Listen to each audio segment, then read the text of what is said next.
So, good day students, and welcome to a new nugget dealing with the extraction of energy from biofuel. Today we will talk about examples of processes where the energy extraction takes place in direct contact with the desired product.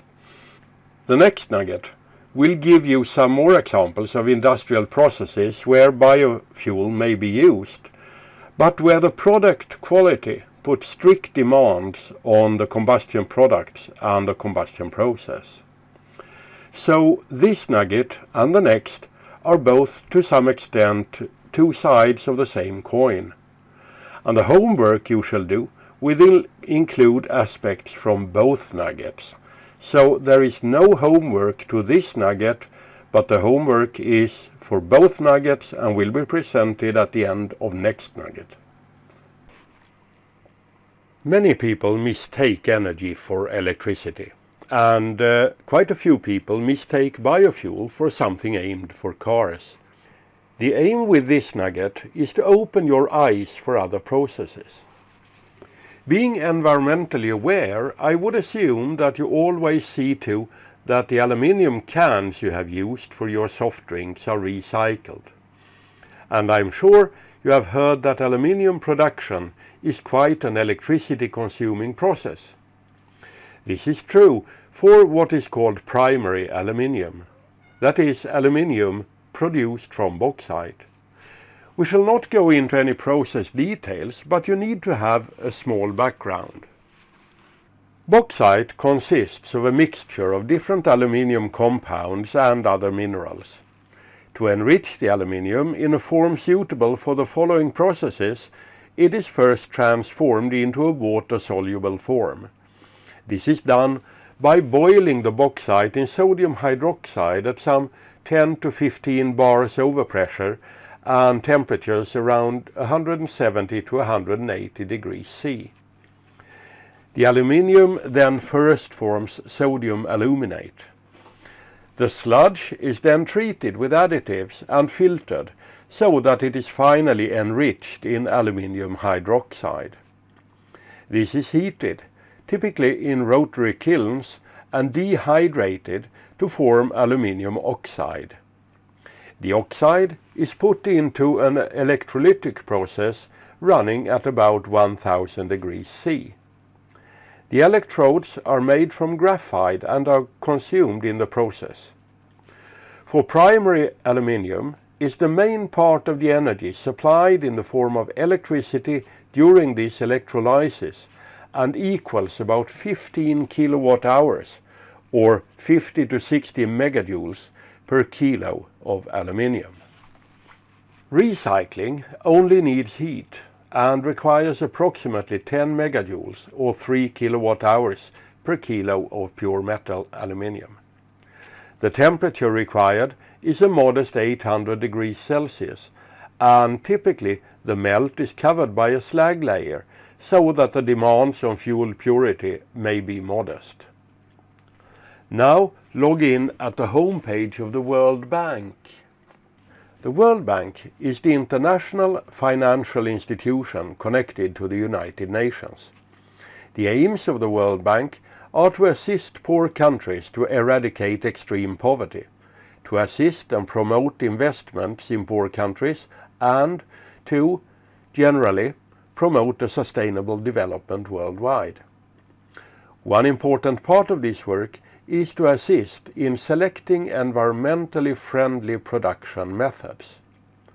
Aluminium recycling processes is only one of the sectors where biofuels comes in as one natural alternative to today's technology. Download and read one or several of the documents provided by the World Bank and consider which processes may be using biofuel and which processes are stuck to fossil or old-fashioned technology. One sector is the production of cement. Cement kilns are rotating long cylinders, slightly inclined.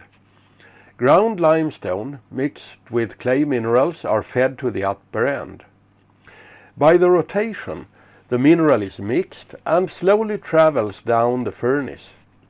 In the lower end is a long flame burner to provide the necessary heat to form the calcium silicate mixture that makes up the cement clinker. The furnace is some 50 to 100 meters long and has an inner diameter about 4 to 6 meters. The flame must be about 1 meter in diameter and some 15 to 20 meters tall. To give such long flames, the burner must of course be properly designed, but it also helps if the fuel burns slowly. Powder fuels, like wood powder, are good for this application. Finally, the powder must be dry enough to give a temperature about 1500 degrees.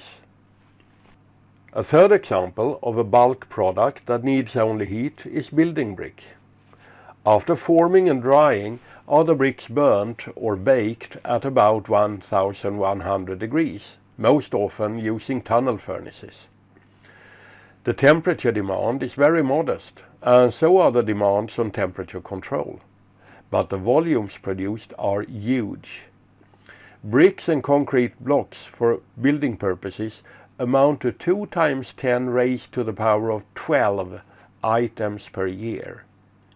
Like with cement, the demands on temperature control are very modest, but in this case the temperature level is also modest, only 1000 to 1100 degrees C. Again, this is a sector well suited for biofuel.